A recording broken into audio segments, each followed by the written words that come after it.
working away from home might seem like the dream. But you know the real truth. It's a dieting minefield causing you stress and anxiety at every hotel stop. No day is the same, and you'd kind of crave the 9 to 5 most complain about. You're all over the place, and losing weight when you have no routine seems like mission impossible. And even Ethan Hunt would find this a mindfuck. So can mere mortals marry working away and dieting successfully? Or is your diet destined to self-destruct whatever you do? Well, hold off calling Tom Cruise for now, because here are 11 tips to lose weight when you're always working away. First up, let's talk about the plague of the business trip. Traveling for business and working away from home might make your Instagram feed look pretty sexy, but it's not doing much for your waistline. Because most of the time, you're not in control. Whether traveling abroad or constantly on the road, your diet is often at the mercy of hotels, clients, and colleagues. Sure, the plush hotel rooms with their duck feather pillows, scented oils, free bottles of water, and power showers might seem like manna from heaven. But it's not that simple, is it? There's the breakfast buffets, business lunches at fancy restaurants, and colleagues wanting to impress you with the local delicacies. Or maybe it's simply a case of grabbing anything that constitutes food from room service after a 14-hour day without stopping. Now that might seem like the very definition of a first world problem, and it might even cause you to think, what the fuck are you whining about? It must be so hard to eat nice food and have everything paid for you. Which is true. But when you're dieting, it can be a nightmare. It feels like a near impossible task to stay on track with your diet. And that's where these 11 top tips come in to save the day. Number 1, keep it simple. Nutrition can be a pretty complex beast at times. So much to think about, like energy balance, micronutrients, fiber, water, supplements, not to mention having to track it all. Trying to do all that while you're traveling and working away is a recipe for disaster. And it's one recipe you're not interested in right now. So keep things simple. Strip your nutrition back to the basics and focus only on the things needed to achieve results. And that's calories. If all you did while you were working away was concentrate on calories, then you'll have done 80% of the work. The rest is much less important. Stop worrying about specific protein, carb, and fat ratios. They're mostly unimportant anyway. By simplifying what you have to think about, you're not only staying on track, you're keeping your sanity too. Number 2, assign calories per meal. This one is a little bit of a game changer, so pay attention, you don't want to miss this. Take your calorie target and apportion rough calorie targets for each meal. For example, if your normal eating pattern is 3 meals a day, then put a quarter of your calories to each meal. And don't forget to leave the final quarter for snacks. Because, let's face it, we all love a good snack. In real terms, if you're consuming 2,000 calories per day, then breakfast, lunch and dinner are 500 calories each. You've then got 500 calories for snacks throughout the day. If you find yourself traveling up and down the motorway, eating out of service stations, this makes it easier to stay on track. Simply look at the nutrition labels and pick foods and meals that fit into your broad calorie targets. Of course, you can flex those targets as much as you like. Want a lighter breakfast that allows you to pack away a hefty lunch or dinner? Cool, do that. Essentially, the beauty of this method is being able to reduce the amount of thought you have to put into the process. Because the less you have to think, the better, right? Number 3, adjust meal frequency and timing. In terms of fat loss, you should pay as much attention to meal frequency as a non-Patriots fan does to their Super Bowl run. It really doesn't matter. But when you're looking to find strategies to stay on track while working away, it can be a useful tool. In particular, intermittent fasting, Or to be less fancy, skip breakfast, mate. But why is IF suddenly a good solution here? Is it because fat loss fairies hang out in hotels and spring into action when you skip a meal? Well, no, but it would be nice, right? Truth is, it helps you maintain a calorie deficit by navigating some high-calorie encounters. The breakfast buffet, though delicious, is the scourge of many a dieter. Unlimited deliciousness laid out across multiple stations. Frankly, you feel rude for not checking out each one. After all, you can't let the guy on the ice cream counter feel left out. So that leads you to systematically destroy the buffet in a 1,000 calorie binge-a-thon. Even though you wouldn't dream of having cereal, omelette, waffles, ice cream, yogurt and fruit in one sitting, somehow it's perfectly normal when you're working away. So avoiding the buffet bonanza saves you from the situations where you can't resist temptation. IF helps you skip all that. Simply grab a coffee to go and be on your merry way.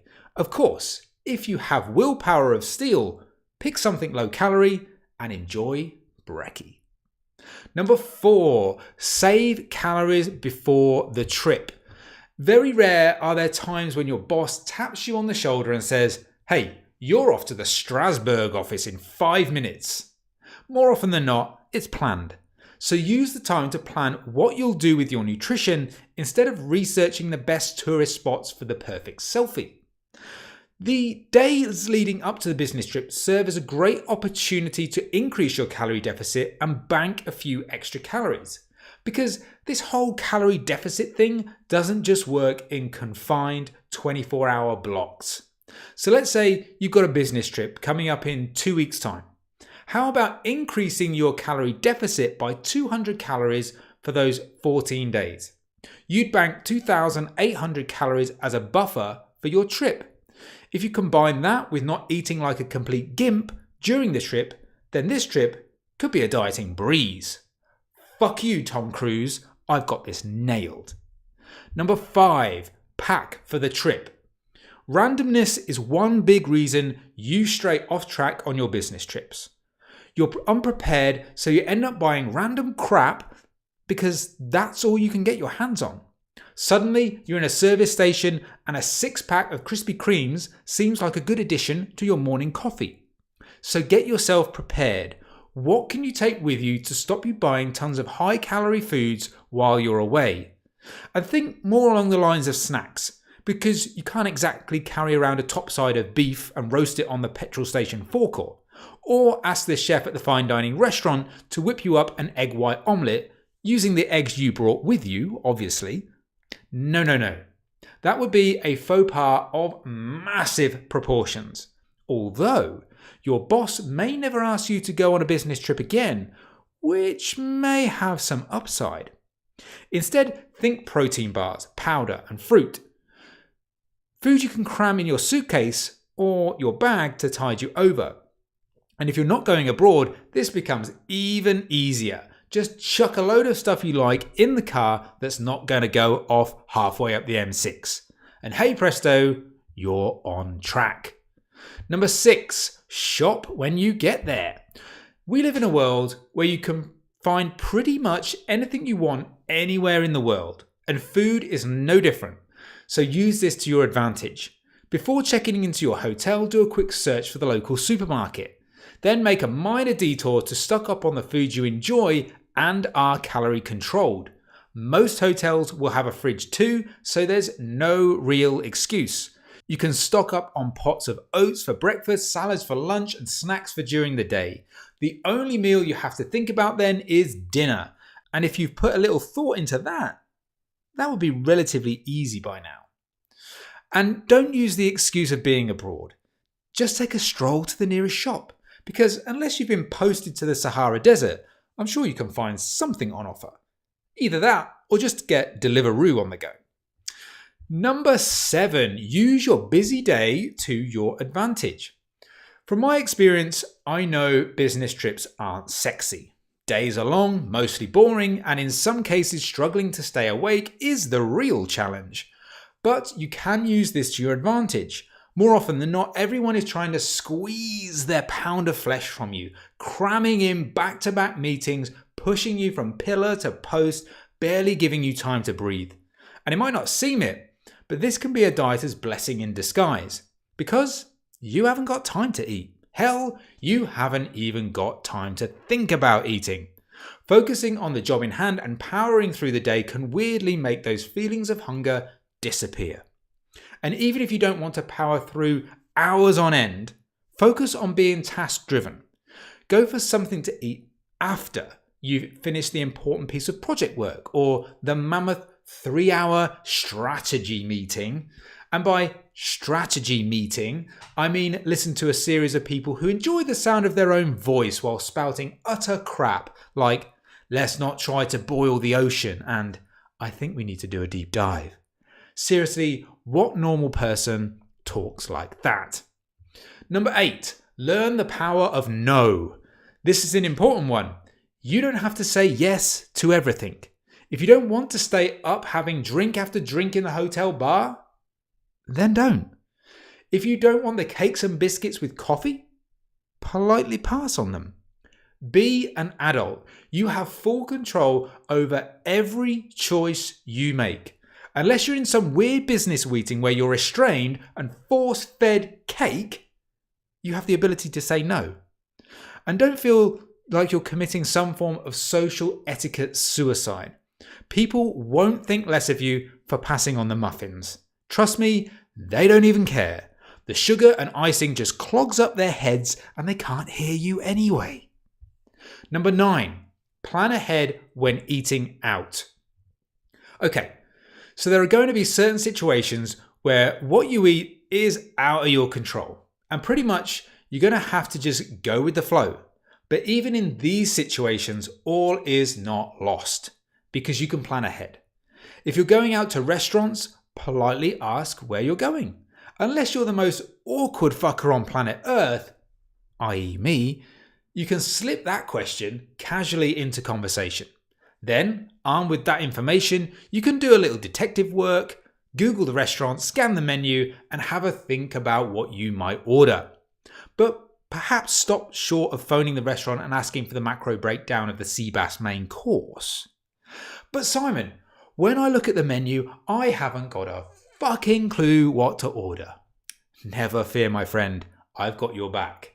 When faced with a menu that appears to be more difficult to comprehend than a GCSE language exam, stick to this one tip. Keep it simple. We've kind of been there before. Either pick something low carb, high fat, or something high carb, low fat. Removing one of these macros helps reduce the calorie content of the meal. And in my experience, removing carbs is the easiest method. For example, order the steak but swap the chips for the salad. You still get a great tasting meal and you've no doubt saved about 600 calories in the process. It comes down to making smart choices. Oh, and when it comes to the bread and olive oil at the start of the meal, remember, you can say no. And you can say no to dessert too. Fucking hell, it's a revelation. Never forget, you are an adult, so start adulting. Number 10, don't miss the chance to work out. Most decent hotels have gyms, so use it. A quick workout or a dip in the pool can help you keep on top of that calorie deficit. And if there's no gym, simply do a bodyweight workout in your hotel room. In fact, I've got a badass bodyweight workout you can get right here, right now, by clicking the link in the show notes below. There's no real excuse. Plan it in, get it done. Number 11, keep everything in perspective. Lastly, we have context, the art of keeping everything in perspective. Yes, you can use all the previous 10 tips to lose weight when you're working away on business, or simply when your routine is all out of whack. But is it like that all the time? It might be yes, but it also might be no. And if it's a no, then know this.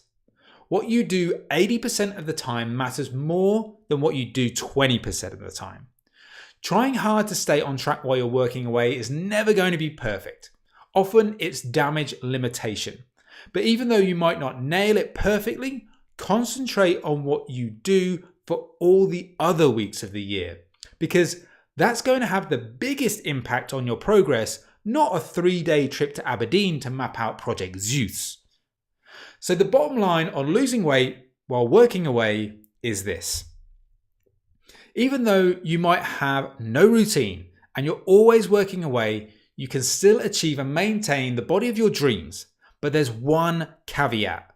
You've got to want it, because you'll need to put some effort in. You need to plan ahead, develop a strategy, and have the strength of mind to stick to it. If you crumble at the first sign of things not going your way, don't expect a fat loss miracle. It won't happen. So put these 11 top tips into practice and give it your all. Do that, and Mission Impossible just became Mission Possible. Fuck you, Cruise. I don't need your short ass for this one.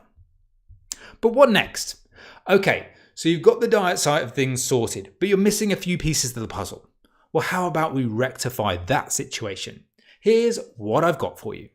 How would you like to get your hands on a year-long training program that I've created to take you from gym novice to badass workout warrior?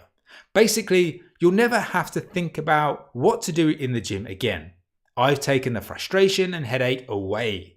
So all you need to do is rock up to the gym, open the Iron Paradise Fitness app, yes, I have an app, and see what's in store. How good would it feel to know everything you were doing was right? On top of that, I'll calculate how many calories you need to be eating to achieve your goal. So no more self-doubt and second guessing. Protein, carbs, fat, all of that taken care of too. All you need to do is eat. And I'm sure you can do that. But we don't stop there. You'll also get access to my private Facebook group where you'll get continued support and coaching from me. You don't have to go this alone, and your body transformation journey doesn't have to be the fumble around in the dark that it's been so far. And the best part is, it costs less than a cup of coffee per day. Or at least it does until the first 20 spots are filled. So if this sounds like the program you need to lose fat, build muscle, and sculpt a body to be proud of, just click the link in the show notes below. And lastly, if you've enjoyed this episode of the podcast, come and let me know. Find me on Instagram and slide into the DMs. Just go to @iron_paradise_fitness and drop me a message. But for now, all that's left for me to say is thanks for listening, keep living the lean life, and I'll see you for the next episode.